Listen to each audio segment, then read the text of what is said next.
Ya le doy lo de hacerse anfitrión. Listo, ya tiene, ya es anfitriona luminosa. Bueno, Buenas Buenas tardes, noches, Hola, Richard. Richard. hola Richard. ¿cómo están? Lo habíamos Casi, extrañado, lo habíamos extrañado. sí, es que he estado por ahí, Papá. es complicado, pero bien. Bueno, Bueno. Bueno, entonces el tema, como ustedes ven, se llama En realidad somos tan frágiles.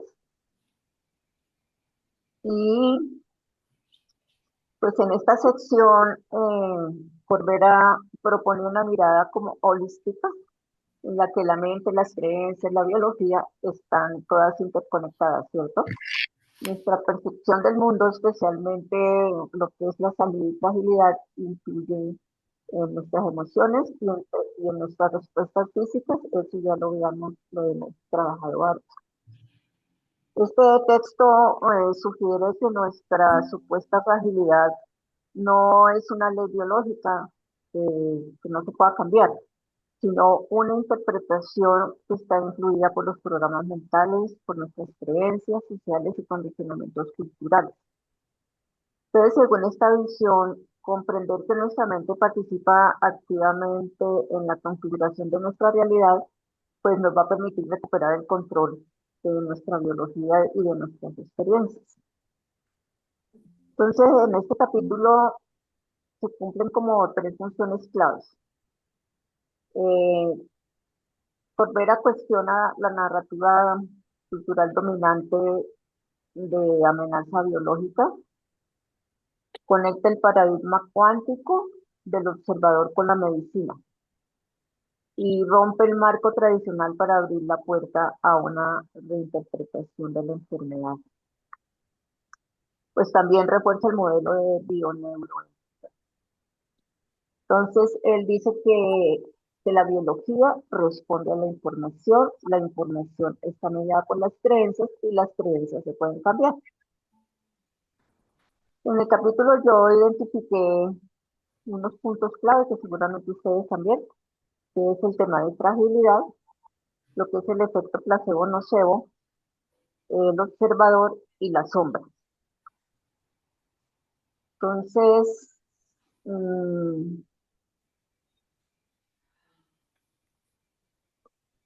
me salí.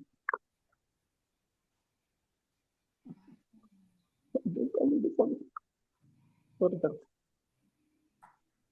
Entonces, la definición de fragilidad dice que la fragilidad humana es la condición inherente de vulnerabilidad física, psicológica y existencial que caracteriza a todo ser humano por el hecho de ser, pues, como finito, dependiente y susceptible al daño, a la enfermedad y a la pérdida. La fragilidad biológica se refiere a la vulnerabilidad del organismo. Entonces, es la susceptibilidad a la enfermedad, el deterioro con el envejecimiento, las limitaciones corporales que vamos teniendo, de pronto dependencias de condiciones externas, de cuidado, de entorno, de alimento. La fragilidad psicológica implica la posibilidad de experimentar miedo, angustia o tristeza. También es de sentirse como desbordado ante los eventos críticos, no saberlos manejar, desorganizado emocionalmente frente a pérdidas. Pero eso no significa que haya una debilidad permanente, sino una capacidad de afectaciones. La fragilidad relacional describe la debilidad, inestabilidad y falta de compromiso eh, profundo con los vínculos. Pues estamos hablando más como de la época moderna, ¿no? De esos vínculos humanos modernos que están caracterizados más por ser desechables y temporales. A ese fenómeno se le está llamando el amor líquido, que son los lazos afectivos que se asemejan a productos de consumo y que se reemplazan fácilmente cuando dejan de ser útiles o satisfactorios. Entonces, ese fenómeno de amor líquido implica la tendencia a disolver las relaciones ante cualquier dificultad y un cambio hacia interacciones basadas en una gratificación inmediata. Tenemos la fragilidad existencial también, que es esa vivencia profunda de vulnerabilidad, finitud, incertidumbre que ya es propia del ser humano y que es caracterizada por la conciencia de que la vida, la identidad y el mundo son inestables y son susceptibles pues como de romperse en cualquier momento. A menudo se manifiesta como una crisis de sentido, un vacío, una ansiedad sobre todo ante la muerte, y que es como más propia de la edad longeva en la que estamos. Entonces, esta dimensión también es constitutiva de la condición humana. ¿Estamos? Vamos. Sí. ¿Comentarios hasta ahí? Luminosa, perdón, ¿tú ibas a proyectar las diapositivas? Sí. No las estamos viendo. Ah, es que se me fue la mano. Entonces, ¿tiene todavía anfitrión? Yo creo que sí. Bueno, Permiso. entonces tratar No, de sí, señor. proyectarlas. Mientras tanto, hay tres elementos Sí. que desde la medicina se plantean: la relación agente, medio, medio ambiente y el huésped. ¿Sí? Ujú. El huésped es el que interactúa con el agente y con el medio ambiente. ¿Sí? Y, y la relación de los tres, entre los tres, incide en la fragilidad del individuo. Entonces, ejemplo, unas malas defensas, un agente, cualquier tipo de agente, un virus, una bacteria, puede entrar. Factores medioambientales, Ujú. por ejemplo, un extremo frío puede afectar al huésped si no tiene las condiciones para, ¿sí? O un extremo calor también pueden afectarlo, ¿sí? Del medio ambiente, una ausencia de líquido o una ausencia de aire también puede afectarlo. Entonces, todo eso tiene que hacerse un análisis, pero siempre el huésped frente a la gente y el medio ambiente. Entonces, ahí aparecen factores que son desde lo mental, desde lo emocional y desde lo físico, como enfrenta esa fragilidad. Para que continuara, ahora sí puede continuar Luminosa. Bueno, pero bueno, entonces antes de seguir, hagamos un ejercicio, ¿vale? Ana iba a decir algo. Sí. Qué pena, Luminosa. No sé si es aquí mi computador, pero hay como algo que no deja oír claramente, nítidamente tu voz. ¿Sí? ¿No me oyen? Se oye, pero como un poquito como retumbante. Sí, se oye con dificultad. Esperen, miro acá. Como si fuera un eco casi. Mm, ¿Qué problema? Ana, ¿ya oye mejor? No, es que tengo los audífonos. Ah, tocar ir a cambiar de audífono. ¿Me permiten un segundito? Bueno, perfecto.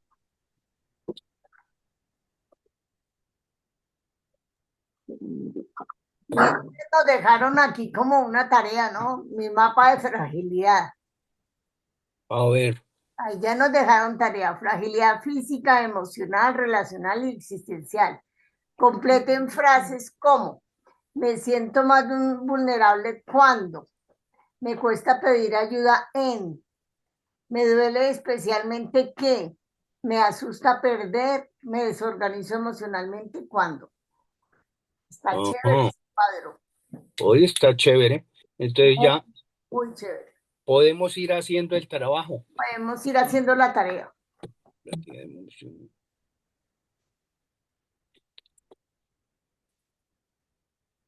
Pasó. Estábamos mirando el cuadro y la tarea que nos dejaste mientras tanto. Sí, gracias. Ahora voy a embolatar con esto. Bien, ahora sí, escuchamos fuerte y claro. ¿Sí me escuchan? Sí, Perfecto. ¿O no me escuchan? Dígame. Sí, sí, escuchamos. Sí, señora. Correcto.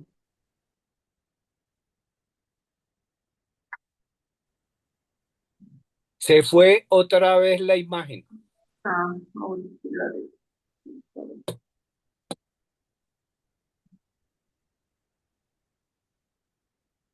Ahora sí. Mejor. Pero ¿Sí se está fue la mejor, imagen, ¿no? No Quitaste estamos viendo la imagen. señora? No estamos viendo la imagen. No, señora. Ya voy. Segundo que esto está más enredado. Espera. Ay, Dios. Fragilidad emocional Oh, Dios mío. y relacional. Pero la imagen que tenías puesta no se ve luminosa con lo que me tocaba hacer de ejercicio. No, es que no se le fue la imagen y ya la va a colocar. Ya la voy a colocar.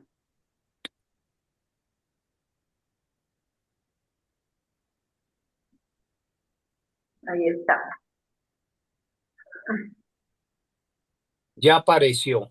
Sí. Entonces la idea es que hagamos ese mapa, nuestro mapa de fragilidad. ¿Sí? Entonces tenemos que ustedes ahí en sus cuadernos vayan haciendo el cuadrante que he escrito ahí, donde diga fragilidad física, fragilidad emocional, fragilidad relacional y fragilidad existencial.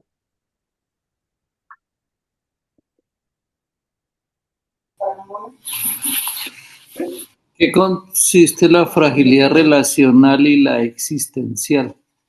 Porque la existencial podría estar dentro de la emocional. No, esa ama, pues acabamos de verla. La repito entonces. La fragilidad biológica, pues sí es claro, ¿cierto? La física. Toda la vulnerabilidad del organismo. Mm. La fragilidad psicológica también es experimentar situaciones de angustia, de miedo, de tristeza, sentirse desbordado por alguna situación crítica, también alterarse frente a las pérdidas, aunque no sea una debilidad permanente, pero sí es una capacidad de afectación, la fragilidad. La relacional es describe la debilidad, la falta de compromiso con los vínculos humanos modernos, que fue cuando les dije que estábamos hablando más de esta época, cuando estamos viviendo el fenómeno del amor líquido. Y la fragilidad existencial es esa vivencia de vulnerabilidad como profunda, propio del ser humano, que se caracteriza por la conciencia de que la vida, el mundo son inestables, precarios y que pueden romperse en cualquier momento. Entonces nos ponen en un tema existencial que de pronto nos genera una crisis o que no sabemos manejarla. También esa situación de vacío o de ansiedad frente a la muerte. ¿Ya? Sí, perfecto. Entonces, eso es lo que van a escribir ustedes ahí. Entonces la idea es completar frases en cada cuadrito como está en el ejemplo, completar frases como me siento más vulnerable cuando, me cuesta pedir ayuda en, duele especialmente, me duele especialmente que, me asusta perder, me desorganizo emocionalmente cuando. Esas preguntas son para los cuatro. Para los 4 cuadritos, Sí. sí, Ujú. para los que le apliquen en cada cuadrito. Sí.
¿Listo?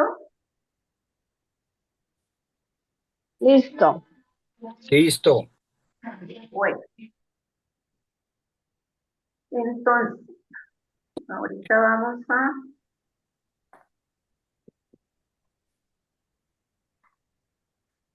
a que reflexionemos, si quieren lo pueden escribir ahí también. ¿Qué aprendí sobre mostrar vulnerabilidad? En mi familia, ser frágil significaba, ¿Quién ve mi fragilidad? Temo que.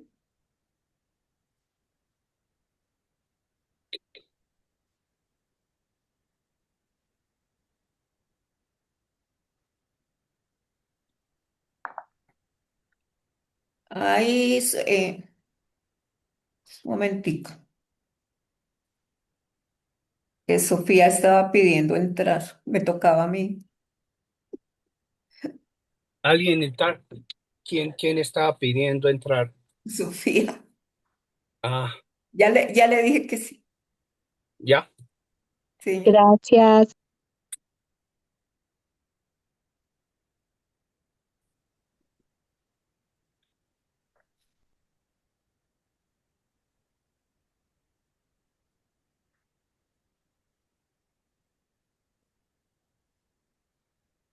Y al final hacen una carta a mi parte frágil. Entonces, empezando diciéndole, querida parte frágil de mí, Cuando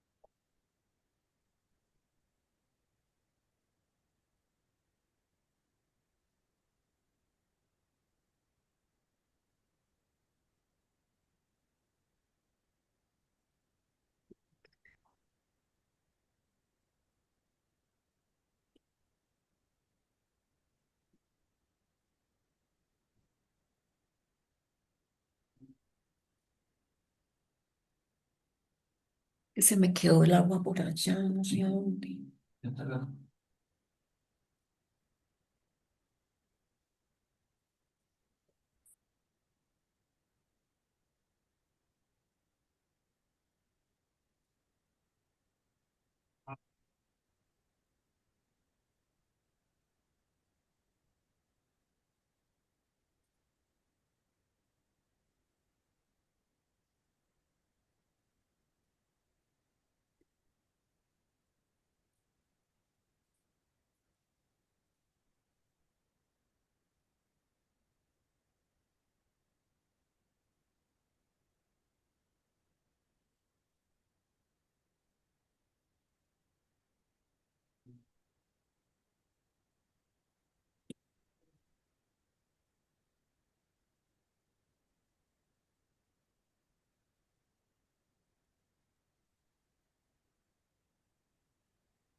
¿Listo?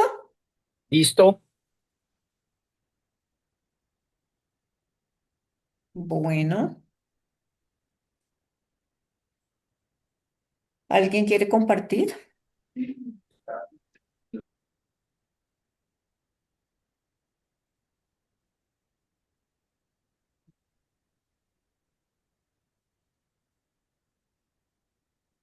No hay afán.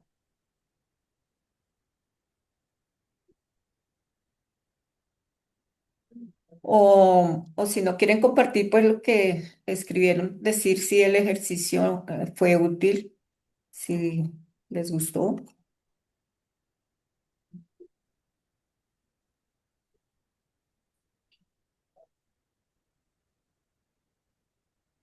Yo pienso que por lo menos para mí,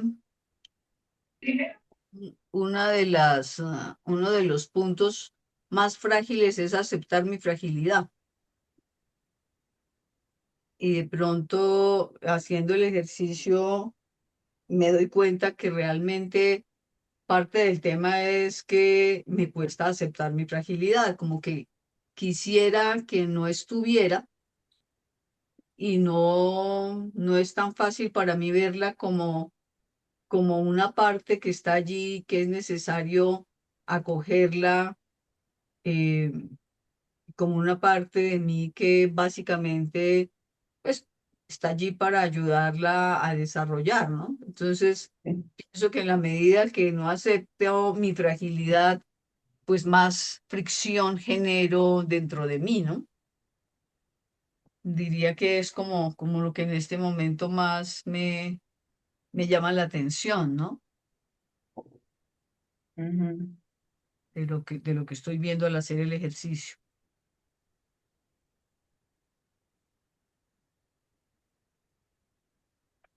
Bueno, Luminosa, gracias.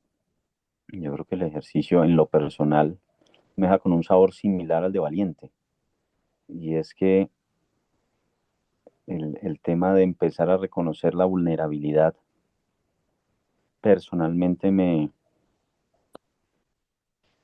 genera cierta, digámoslo, incomodidad, porque incluso ya, digámoslo, por creencias mías, por situaciones, por experiencias propias, cuando me he mostrado más vulnerable es cuando peor me ha ido, ¿sí? Porque a veces, en mi caso, el sentirme o expresarme vulnerable es encontrar la respuesta en algunas situaciones con un componente de que uno, y más desde una mirada un poco machista, entonces el hombre al ser frágil, entonces es que no es el prototipo de hombre fuerte, rígido y demás, sino que ay, no, mire, el que tiene que demostrar, por ejemplo, carácter y mire cómo está de frágil frente a algunas expresiones, frente a comunicación, frente a algunas cosas. Y siento que, como lo decía Valiente, y en mi caso personal sí fue el reconocer que en un punto sí, soy frágil, ¿sí? Sí, Y eso no, o sea, en teoría uno dice, venga, el ser frágil no me hace débil, ¿sí? Pero sí me cuestiona mucho desde lo emocional, en lo personal, el ver que sí estoy generando esa concepción de la fragilidad, equiparándola con debilidad, en mi caso, ¿sí? Que creo que es lo que más me hace difícil el empezar a reconocer esa fragilidad. sí, más difícil para los hombres. Ujú. ¿Qué? No, yo también te iba a comentar que obviamente si es uno expresarnos ser frágil, que cae también en la pregunta que cuando alguien me ve frágil, como que temo, pues va por lo mismo y va por las creencias que realmente nos dan. Y a la inversa, lo que dice Steven, como mujer, cuando de pronto familiarmente se ha visto también que la mamá no es tan frágil, y también lo digo por mi caso, y uno, pues, yo puedo demostrar, cuando siento que demuestro fragilidad, entonces es como si perdiera algo de valor, porque ya Sí, se está comparando como la fortaleza de la persona, de uno, pues mía, con la fragilidad. Entonces, sí, si tú eres frágil, no puedes ser fuerte, como si fuera un antónimo, que realmente no lo es.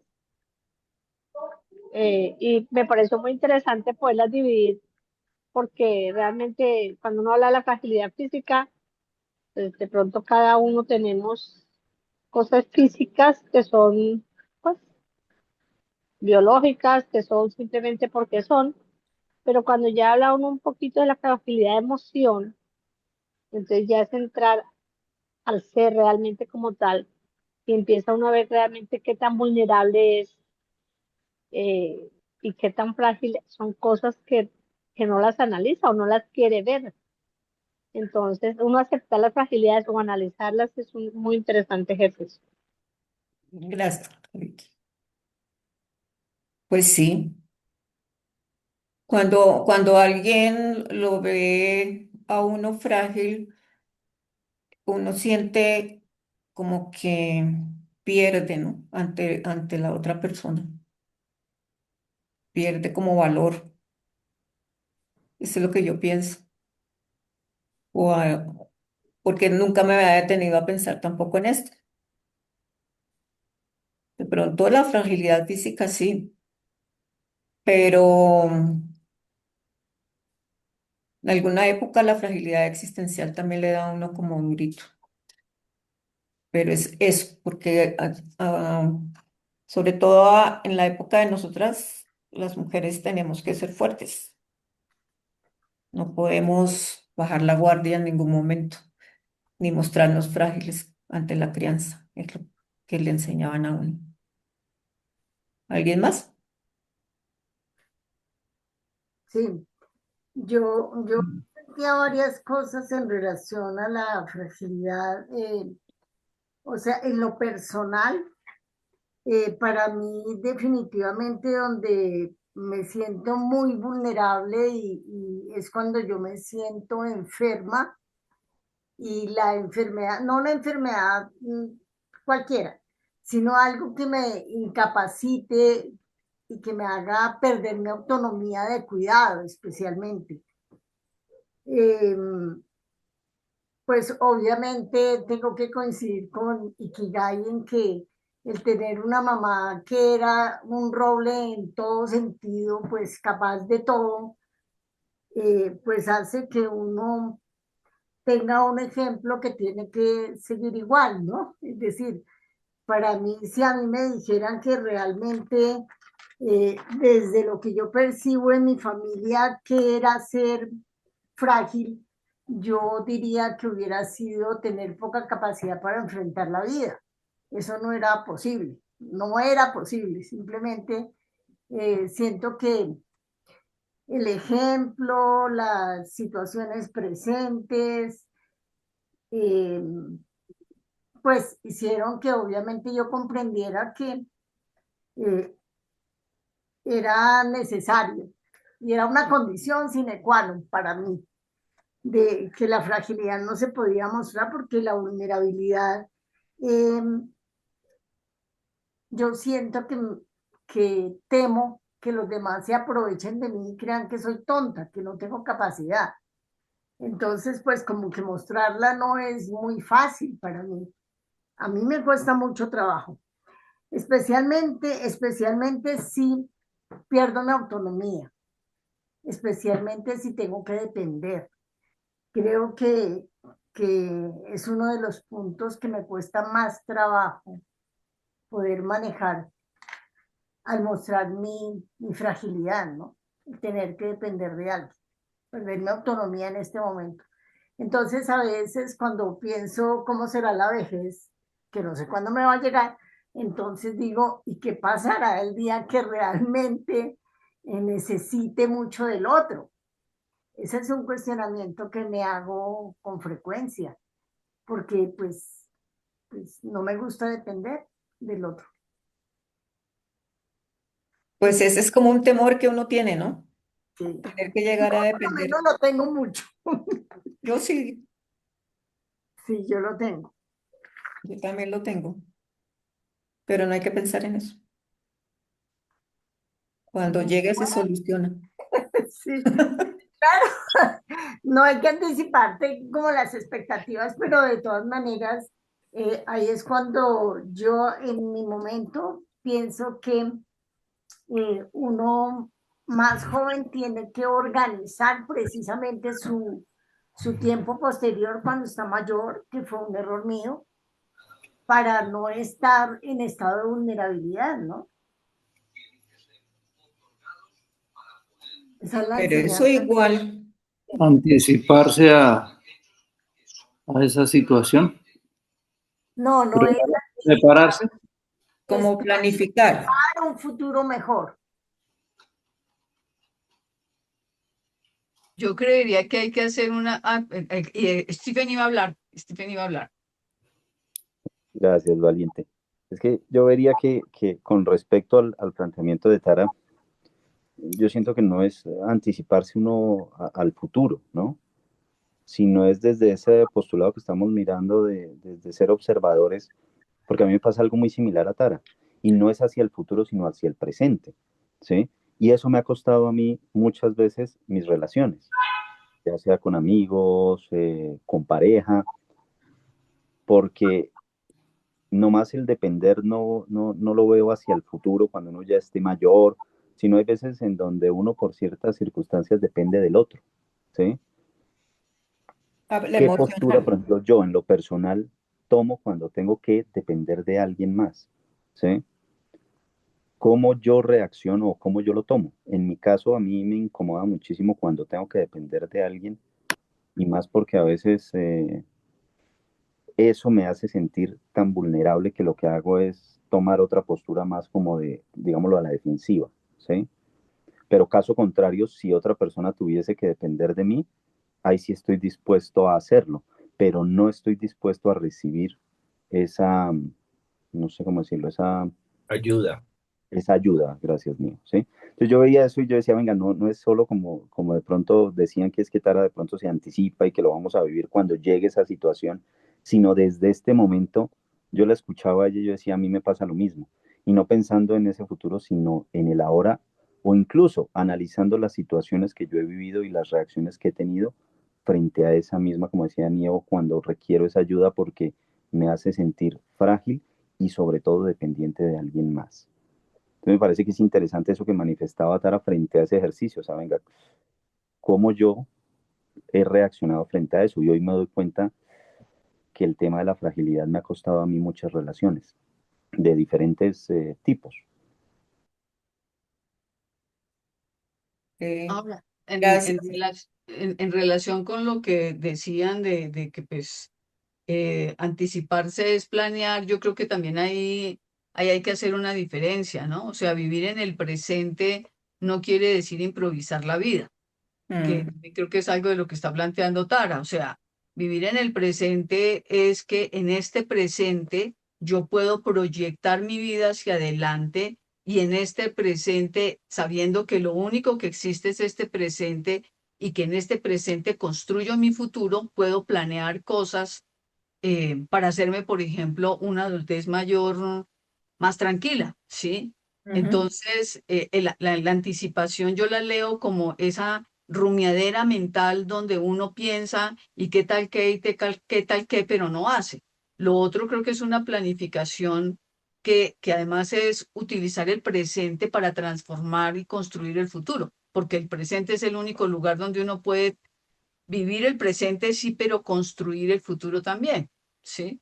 Ahora, lo que pasa es que hay cosas, por ejemplo, cuando vi a Tara, yo decía sí, es decir, digamos que uno, a mí, por ejemplo, hacia el futuro, bueno, siempre me ha asustado, mis dos papás han sufrido Alzheimer y para mí ha sido una experiencia muy fuerte porque es pensar en que, digamos, esa fragilidad física donde mi cerebro no sea capaz de permitirme mover en el mundo, esa me parece terrible, ¿no? O sea, yo digo, pues así tuviera los recursos económicos, tuviera todos los cuidados, para mí la vida dejaría de tener sentido si yo pierdo la capacidad pues de autodeterminarme, ¿no? De no perder solo lo que se llamaría la autonomía física, que también me preocupa mucho, pero digamos que cuando yo miro la fragilidad de las fragilidades en lo físico, digamos que me toca más duro el pensar en perder la autonomía emocional, mental, de autodirigirme porque mi cerebro no funcione, que la misma autonomía física. Y sí creo que las dos, pues ojalá uno las pueda planificar, uno pueda planificar hasta donde más pueda, ¿no? Hasta incluso Sí. que hagan con uno si uno llega a perder llega a estar en esa fragilidad cognitiva, en esa fragilidad mental, ¿no? Respecto a lo que dice Valiente de planificar, es como hacen los padres jóvenes ahorita.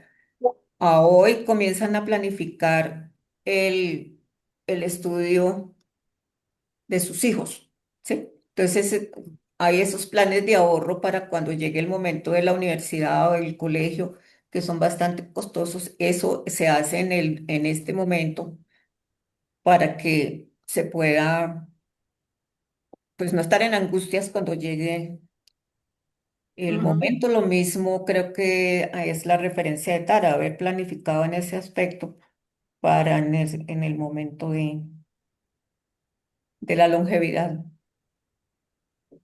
Sí es. ¿Alguien más?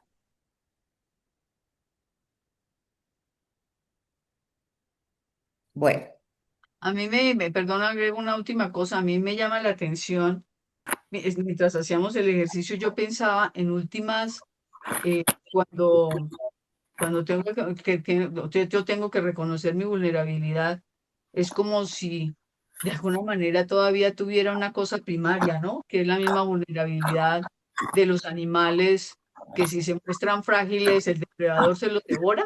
Yo un poco me siento así, ¿no? Frente a mi vulnerabilidad, digamos que mostrada hacia los demás, es como si los demás se fueran a convertir en depredadores y pues que van a acabar con uno en caso dado si pueden, ¿no? Que pues también pensaba yo que es una visión un poco negativa la que tengo yo por lo menos de la especie, ¿no? En ese sentido. Pero pues así es, ¿no? Así la tengo. Pero es que eso tocaba cuando uno está compartiendo en grupos de trabajo grandes, le tocaba hacer así, porque si no los depredadores le caían. Pero el Claro, instinto depredador sí existe en el ser humano. Sí, Pues pero claro, también el de desde el bondad, ¿no? aspecto social, pero existe. Pero también sí. el de bondad. Entonces, pero yo me conecto más con ese miedo porque si yo miro, yo por lo menos he tenido la posibilidad de experimentar los dos, ¿no? O sea, cuando mi papá empezó a perder su memoria, él terminó con colección de billetes de 50 de todo lo que la gente buscó engañarlo y aprovechar que él no se daba cuenta y pues es muy terrible, ¿no? Yo decía, pero ¿cómo pueden ser tan miserables de aprovecharse que el hombre no está viendo bien y no está ya captando bien las cifras para robarlo? Pero por otro lado, también hay momentos en que si yo estaba, por ejemplo, en un centro comercial con la silla de ruedas, yo no tenía ninguna preocupación porque yo sabía que cualquiera iba a ayudarme, ¿no? Entonces, son las dos cosas, pero de alguna manera en situación de vulnerabilidad grande ya sobre mí, yo me siento como si los demás fueran una jauría de lobos, ¿no? Y no creo que solamente exista eso, veo que también existe la bondad humana, pero como que de alguna manera me fijo más, ahí sí que mi observador prima, no sé si por instinto de conservación, no veo tanto el amable como el que me puede morder, ¿no? Así es. Bueno, Bueno, entonces estamos de acuerdo en que en reconocer o en el tema de la fragilidad están presentes lo que son las creencias y la experiencia, ¿cierto?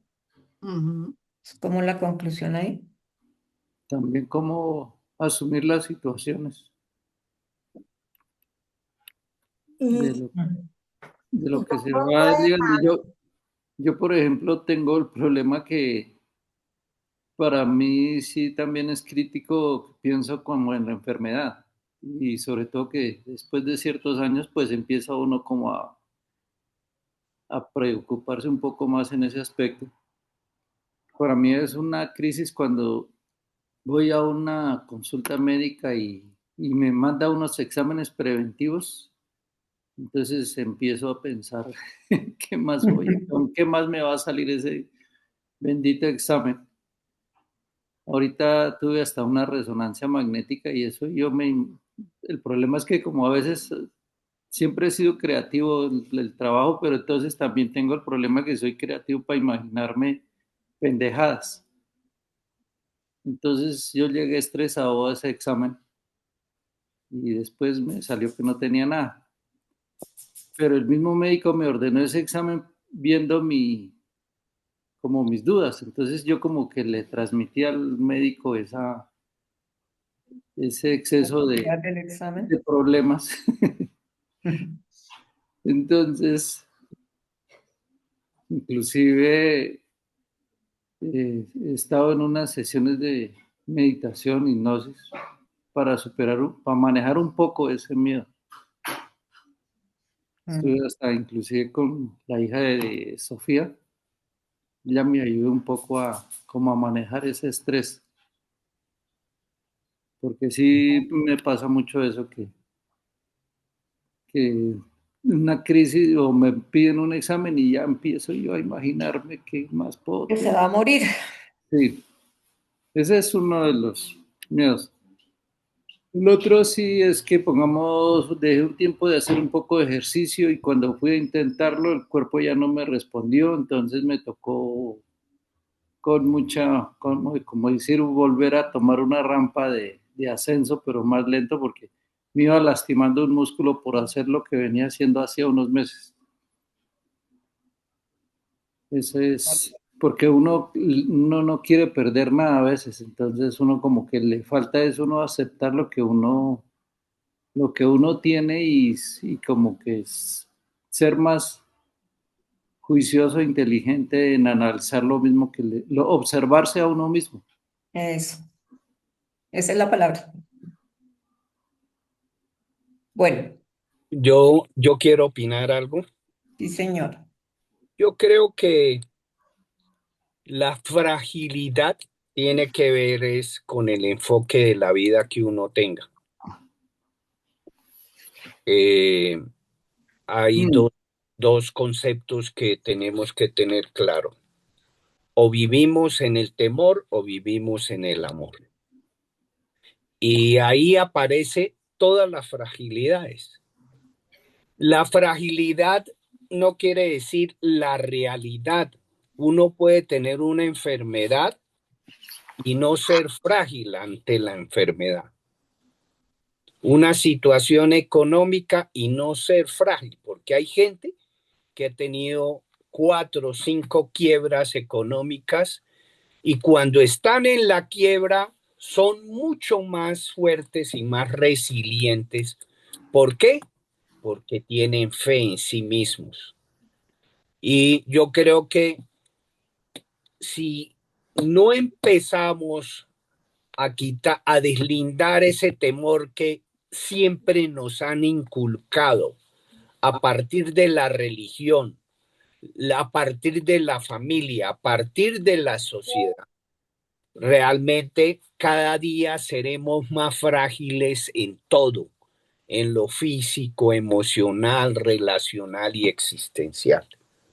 Entonces, como grupo, debemos es unirnos con una fortaleza espiritual para trabajar verdaderamente el amor que da optimismo, el amor que da creatividad, el amor que da relaciones, el amor que desarrolla todas las neurohormonas para estar físicamente bien, para estar emocionalmente bien.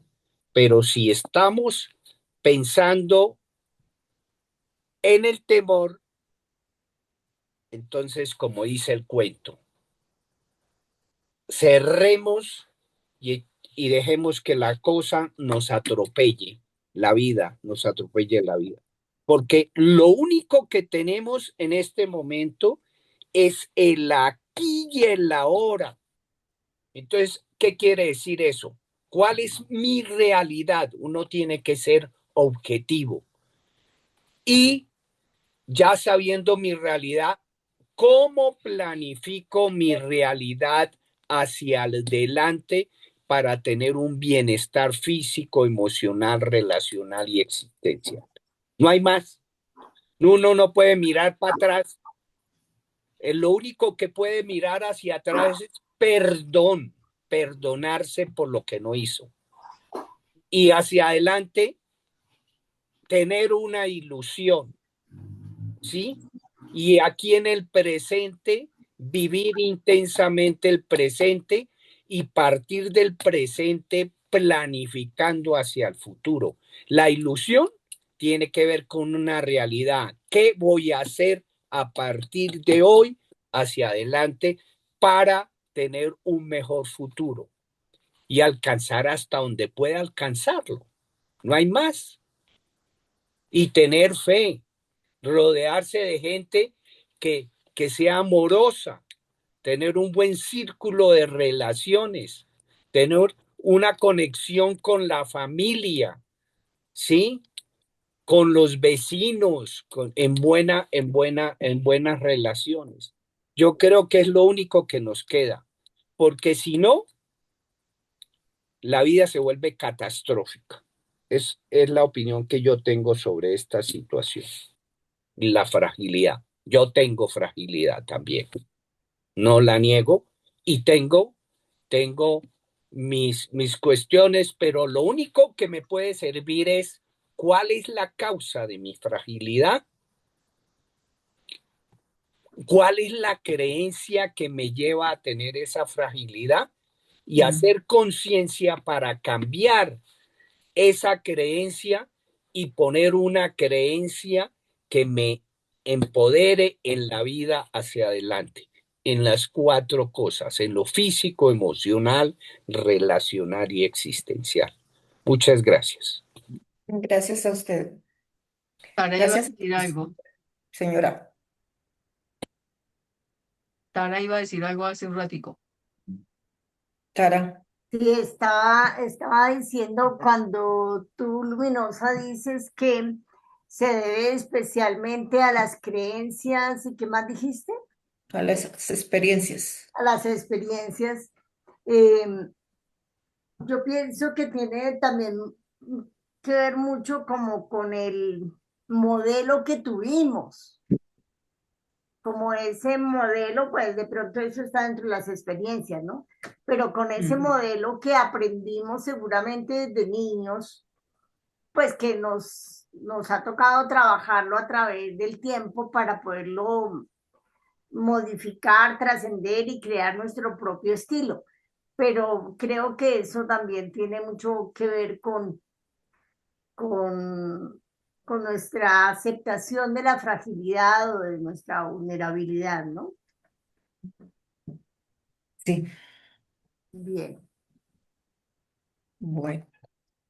Pues el segundo tema se desprende harto del tema de la fragilidad.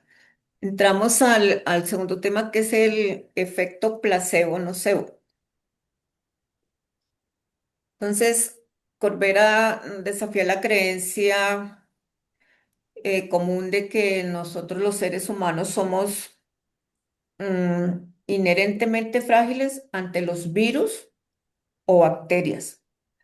Y culturalmente se nos ha condicionado a temer a estos organismos y como a depender de los expertos, de los médicos, de los tratamientos externos para poder nosotros garantizarnos una supervivencia y tener salud.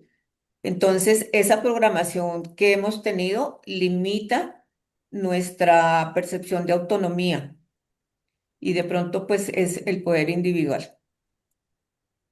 Respecto a la relación con los microorganismos, por ahí me encontré hoy otro libro de Corbera y hace un análisis larguísimo sobre desde el origen del universo relacionado con las bacterias, con los microorganismos. Entonces aquí en el textico que estamos leyendo es una cosa muy pequeña la que él analiza, pero nos está diciendo que en relación con los organismos, él rechaza la visión simplista de que esos microorganismos malos sean peligrosos. Entonces él sostiene que existen bacterias y virus con los que nosotros coexistimos y que son necesarios para la vida. Entonces, la percepción negativa de respecto a los virus y bacterias se les atribuye como que forma parte de ese miedo programado que nos han, eh, pues, al que nos han expuesto. No sé si Nio ahí tenga algo que decir. Sí, realmente, por ejemplo, veamos en la piel. Hay gérmenes como el estafilococo y el estreptococo que son muy patógenos cuando entran dentro del organismo, ¿sí? Pero en la piel por fuera no son patógenos. Tiene que haber una lesión que le permita que entre. Nosotros, la microbiota son 2 kilos que son millones de bacterias y virus que son tan benéficos para el organismo que sin esas bacterias no viviríamos. Es una comunidad que cuando hay un desbalance o disbalance de esa microbiota, pues lógico, se puede esa microbiota alterar y predominar los gérmenes que son lesivos para el organismo. Pero ¿cuándo sucede eso? Cuando nosotros abusamos de nuestro organismo con comidas no adecuadas, con estrés, con aguantar hambre, con no dormir bien, etcétera, etcétera. Entonces hay un desequilibrio de la microbiota y pueden predominar los gérmenes patógenos y nos agrede, ¿sí? Entonces, todo eso es un balance en la naturaleza. Tiene que haber un balance de esos gérmenes. Y hay unos gérmenes que son patógenos para el organismo, pero son alimento de los gérmenes positivos para nosotros. Entonces, es la correlación que existe entre los gérmenes que son benéficos y los no benéficos para el organismo. ¿Sí? Ujú. Entonces, ahí está. Y está, por ejemplo, el huésped. El huésped, cuando está inmunológicamente bajo, pues está expuesto a los gérmenes negativos. Cuando está inmunológicamente sano, no está expuesto. Puede haber gérmenes patógenos dentro del organismo y no le hacen nada. No le hacen nada. Lo mismo que las células cancerígenas. Las células cancerígenas existen y siempre han existido en el organismo de los individuos. Lo que pasa es que cuando el organismo está en un déficit inmunológico o de desequilibrio de cualquier cosa, esas células se pueden proliferar y convertir en las células predominantes que pueden desencadenar, por ejemplo, un cáncer. Sí. Entonces, eso es más de pensar en el equilibrio. Y vuelvo a lo que llamamos el huésped, el agente y el medio ambiente. Acordémonos de la epigenética.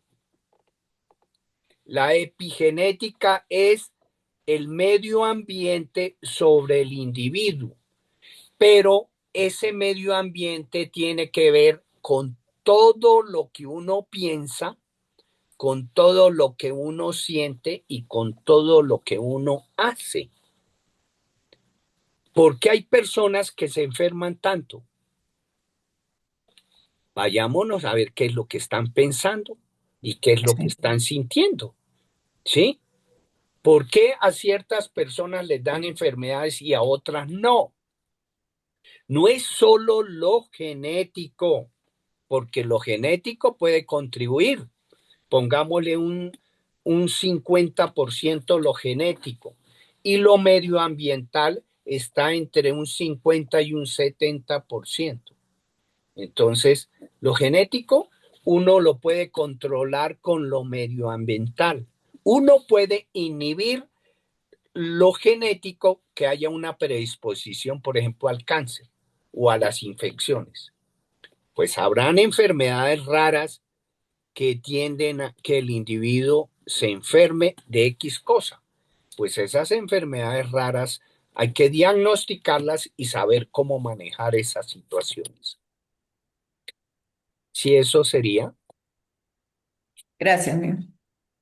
Yo Bueno, quisiera pues plantear una cosa ahí en relación con con lo del efecto nocebo y el efecto placebo. Creo que Corbera de alguna manera busca mostrarnos que él tiene una visión de que nosotros de pronto nos vemos mucho más frágiles de lo que en realidad somos, ¿no?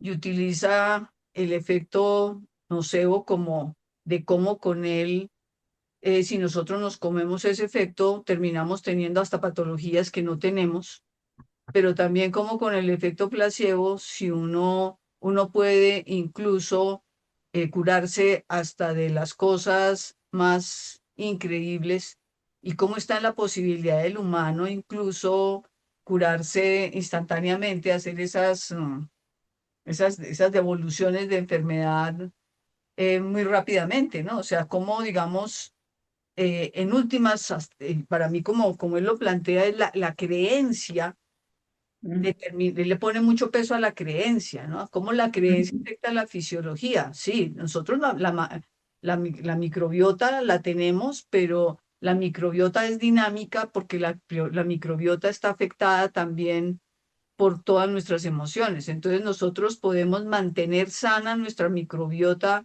desde nuestra manera de emocionar y desde nuestra manera de relacionarnos con el mundo o enfermar nuestra microbiota y todo nuestro organismo desde ahí, ¿no? Entonces, digamos, como yo entiendo lo que plantea Corbera, es como un potencial que uno no aprovecha, que es la creencia, ¿no? Las creencias que uno tiene, eh, digamos, que afectan todo, ¿no? Y él hace una pregunta ahí que me parece que es clave y que es ¿cuántos de nosotros no hemos llegado al máximo de nuestro potencial por culpa de nuestras creencias autolimitantes, ¿no? Y es Ujú. que lo cogería en todos los elementos que está poniendo Luminosa. ¿Cuántos de nosotros no logramos todo nuestro potencial físico, emocional, relacional y existencial, económico y de todo por nuestras creencias, ¿no? Entonces creo que la invitación de Corbera es a mirarnos más desde todo el potencial que tenemos y que está oculto dentro de las creencias que nosotros tenemos autolimitadoras, ¿no? Creo que en ese sentido es que plantea él lo del efecto nocebo y placebo. Placebo. Pues sí, él cuestiona el paradigma biomédico clásico, ¿no? Que es el que Ujú. sitúa la vulnerabilidad en esos factores externos. Y nos propone que la percepción de fragilidad surge de lo que está diciendo Valiente, de esas creencias colectivas que hemos internalizado, del miedo socialmente condicionado y de programas inconscientes heredados. También argumenta que la manera en que observamos y pensamos sobre nuestra salud crea o influye en lo que experimentamos en la realidad física de cada uno. Entonces, desde esa perspectiva, si nosotros creemos que somos frágiles, esa creencia actúa como un programa mental que condiciona las respuestas biológicas y emocionales, que es lo que estaba diciendo. Entonces, para sustentar esos argumentos, él alude a esos fenómenos conocidos como el efecto placebo y nocebo y los ilustra, mm, y ahí ilustra cómo nuestras expectativas pueden promover la curación o por el contrario generar el malestar. Entonces, para Corbera, estos efectos evidencian que la mente influye directamente sobre el cuerpo y la biología. Y él retoma mucho a Bruce Lipton en la biología de la transformación en el otro libro, no me acuerdo. Entonces, para Lipton, el efecto placebo y el efecto nocebo son demostraciones claras de que las creencias influyen directamente en la biología. Y pues él dice que esa es la idea central del libro de la biología de la transformación. Ujú. Entonces, el placebo ocurre cuando una persona recibe la sustancia o tratamiento que no tiene ningún principio activo, como por ejemplo una pastilla de azúcar o un procedimiento simulado, y cree que es eficaz y su cuerpo genera evidentemente una mejoría. Entonces, para Lipton, eso demuestra que la creencia positiva activa los cambios fisiológicos reales. Y el nocebo es el fenómeno inverso, como decía Valiente. Una persona cree que algo le hará daño aunque no exista un agente dañino real y el cuerpo desarrolla síntomas negativos. Entonces, para Lipton, eso evidencia que las creencias negativas pueden activar la fisiología de enfermedad. Y en su visión, el miedo activa las respuestas de estrés que alteran el equilibrio celular, lo que planteaba Neo también. Entonces, él continúa el texto ilustrando ese efecto placebo y nocebo con varios ejemplos, como casos que le llegaron a la consulta. Y hay unos que son narrados por Lipton, otros por él y otros por otros señores, otros autores. No sé si quieran que las tomemos o... ¿Tú nos Yo- puedes pasar las diapositivas porque nos quedamos en la segunda? Ah, Eh, no, pero es que como la otra sigue después para más tarde. Yo creo que se quedó para dentro de 8 días. perfecto, sí. ya estamos, quedan 8 minutos. Quedan 8 minutos. Ahí alcanzamos a terminar. Bueno, ¿Terminar Listo, ¿no? en los 8 minutos? Señora, ¿A no, terminar no, el capítulo? lo de los casos de Corbera, Ah, los casos que él ilustra. Entonces, él, por ejemplo, dice que uno que fue narrado por Lipton, que dice, ¿lo de qué? Lo del agua contaminante, es que lo del cólera. Entonces, pues se descubrió que el agua era la que producía el cólera. Y Koch, que es el que descubrió que el agente causal del cólera era una bacteria que causaba una infección intestinal muy aguda y era transmitida por ese consumo de agua o alimentos contaminados con heces fecales. Entonces provocaba una diarrea terrible y tenía eh, pues unos efectos, creo que yo no sé, eso todavía existirá. Así el cólera existe, ¿cierto? Bueno, en todo caso, en uno de los Esto contradictores todavía de existe. él, para probar que eso no era cierto, tomó de esa agua contaminada con heces y efectivamente la bacteria no le causó ningún problema, no contrajo el cólera. Entonces, una de las explicaciones científicas que se dio fue que el sistema digestivo de ese señor segregaba más ácido clorhídrico de lo normal, pero en bioneuroemoción creemos que su convencimiento de que no le afectaría hizo que su inconsciente biológico le ayudara a segregar el ácido clorhídrico. Entonces, ¿ven la diferencia? sí, claro. Claro.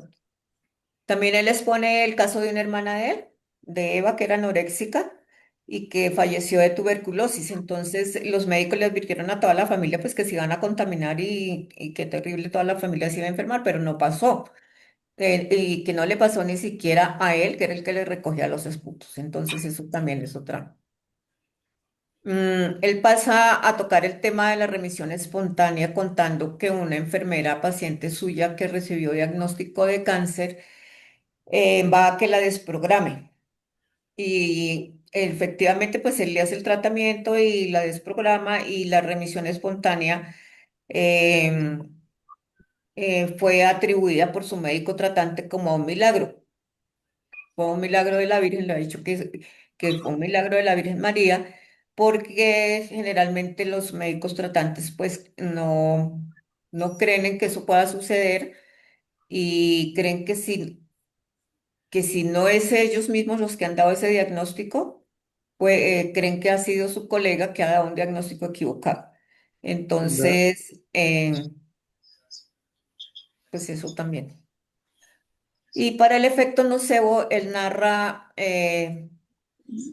a un paciente que le diagnosticaron con SIDA y empezó a enfermarse, pero a los días le comunicaron que había sido un error administrativo y nuevamente le hicieron las pruebas y salieron positivas para SIDA, pero yo ahí no entendí, Debió tener otra vez relación con uno que tenía SIDA, ¿cierto? ¿sí? Porque eso no puede, SIDA no puede aparecer sin una contaminación. sí, ahí sí el SIDA no Eso aparece porque yo funcionó más la ley de la atracción y se tuvo su relación rara. Buscó a un sídico. no, pero yo sí me quedé pensando y discrepo mucho de lo que estaba planteando ahí, porque es que no hay ninguna posibilidad que porque yo piense que al recibir el diagnóstico tengo el poder para crearme un SIDA, no, ahí sí No, no. no, eso no. No, ese ejemplo sí, yo no sé si yo lo leí mal, lo interpreté No, no, mal. No, no, es que no, eh, la forma como lo plantea no me parece que es correcta. sí, no. Imagínese un tipo que contagia a la mujer por ahí con una enfermedad y dice, no, eso fue por un milagro de esos. Entonces, Sí. esquivar problema. O que la mujer crea que el marido tiene SIDA y aparece la señora con SIDA sin el otro tener SIDA. Entonces, ¿qué quiere decir? Hay O que fue preguntar infiel, con Que hay o que fue buscar al infiel, vecino. exacto, o fue infiel, no hay más. Sí, claro, claro. Bueno, también Delicton retoma un estudio científico que fue el que condujo a la creación de la ciencia de la psiconeuroinmunología. Entonces fue un grupo de niños que el grupo control y el grupo les frotaron en el brazo una planta que generaba veneno y una rasquiña terrible, era una planta venenosa. Entonces, a ese grupo de niños alérgicos al veneno de la planta les frotaron en el brazo, los frotaron con una planta parecida y todos presentaron la erupción. Entonces, el pensamiento negativo de creer que les estaban aplicando la planta venenosa hizo que les apareciera ese sarpullido en la zona frotal. Claro. Bueno, y también está el ejemplo del hijo de Corbera, David, que reaccionó positivamente a un líquido que él le aplicó para calmar la rasquiña que le produjo la picadura de unos mosquitos tigre, Ujú. que esos mosquitos, eso no sé, es muy difícil de que esa rasquiña, de que esa picadura se calme, pero el chico se calmó con lo que el papá le aplicó. Bueno, entonces, lo que es el efecto placebo según la creencia actual no es curación por pensamiento.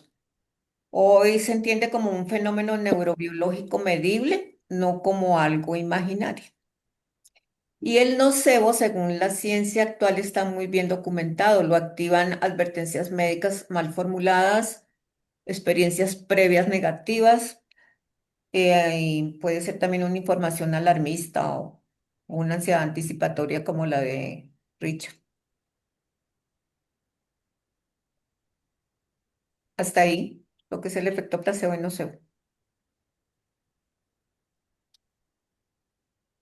Entonces, yo creo que dejamos para la otra, porque Continuaremos. ya viene lo que es el observador y la sombra, que es más larguito y hay ejercicios.